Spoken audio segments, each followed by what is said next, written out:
একটি ছোট্ট motivational story. গল্পটি আপনাদের চিন্তাভাবনাকে ব্যাপকভাবে মোটিভেট করবে। আপনারা যারা এই গল্পটি শোনেননি তারা অবশ্যই একটু সময় দিয়ে গল্পটি শুনবেন। আপনার কাছে এই ছোট্ট গল্পটি হয়তো খুবই হেল্পফুল হবে। তো চলুন শুরু করা যাক। একদিন এক ব্যক্তি এক সাধুর কাছে গেল এবং তার সমস্ত কথা বলল। সে বলল, সাধু বাবা, আমি জীবনে কখনো সুখী হতে পারলাম না। ভেবেছিলাম যখন চাকরি পাবো তখন বাবাকে একটা গাড়ি গিফট দেব, কিন্তু সেটা হলো না, কারণ চাকরি পাওয়ার আগেই বাবা মারা গেলেন। ভেবেছিলাম যখন প্রমোশন পাবো তখন বাচ্চাদের ঘুরতে নিয়ে যাব, কিন্তু প্রমোশনই হলো না। এরকম কিছু কিছু খুশি আছে যেগুলোর জন্য আমি ওয়েট করি কিন্তু কখনো হয়নি। আমি ভেবেই পাচ্ছি না আমি কি কখনো জীবনে খুশি হতে পারবো না। সাধু বাবা তখন সেই ব্যক্তিকে পাশের গার্ডেনে নিয়ে গেল। সেখানে এক লাইনে অনেকগুলি গোলাপ গাছ লাগানো রয়েছে। সাধু বাবা তখন ওই ব্যক্তিকে বললেন, লাইন দিয়ে এই ফুল দেখতে দেখতে যাও এবং সব থেকে সুন্দর ফুলটি তুলে আমার কাছে নিয়ে এসো। কিন্তু হ্যাঁ, একটা কথা মনে রাখবে, একবার যে ফুল দেখে এগিয়ে চলে যাবে সেখান থেকে আর পিছিয়ে আসা যাবে না, কিন্তু ফুল তোমাকে আনতেই হবে। তখন ওই ব্যক্তি চলা শুরু করলো।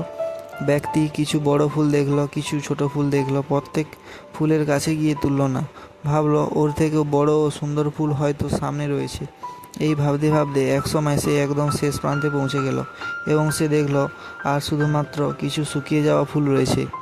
তো তার মধ্যে থেকে যেটা একটু ভালো রয়েছে সেই ফুলটা তুলে সাধু বাবার কাছে নিয়ে গেলেন। ও বলল, রাস্তায় আমি অনেক ছোট বড় ও সুন্দর ফুল দেখেছি, কিন্তু এই ভেবে এগিয়ে গেছি যে সামনে হয়তো এর থেকেও সুন্দর ও বড় ফুল রয়েছে, কিন্তু শেষে গিয়ে শুধু শুকিয়ে যাওয়া ফুলই দেখলাম, তাই তার মধ্য থেকেই এটি আনলাম। তখন হেসে বলল, হে বৎস, তুমি সব থেকে সুন্দর ফুলের আশায় এগিয়ে গেলে। কত সুন্দর সুন্দর ফুলের মধ্য থেকে এই শুকিয়ে যাওয়া ফুল নিয়ে এলে। এই গার্ডেন ধরো তোমার জীবন, এই ফুল তোমার জীবনের আশা, ছোট ছোট বড় খুশি। তুমি এই ভেবে চলতে থাকলে যে সামনে সব থেকে সুন্দর ফুল রয়েছে। তুমি সব ফুলের সুন্দরতা খুঁজতে খুঁজতে শেষ পর্যন্ত গেলে। ঠিক এরকমই জীবনে আসা ছোট ছোট খুশিগুলিকে ত্যাগ করলে শুধুমাত্র বড় খুশি পাবে বলে। যখন বুঝতে পারবে তখন জীবনে আর কোনো খুশি থাকবে না।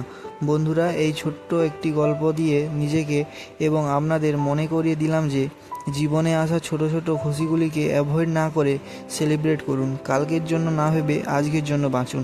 সবসময় খুশি থাকার চেষ্টা করুন। বন্ধুরা, গল্পটি আপনাদের কেমন লাগলো তা কমেন্টে জানাবেন, আর আমাদের এই চ্যানেলটিকে সাবস্ক্রাইব করে দিন এরকমই মোটিভেশনাল স্টোরি পেতে। ভালো থাকুন, ভালো রাখুন। নমস্কার।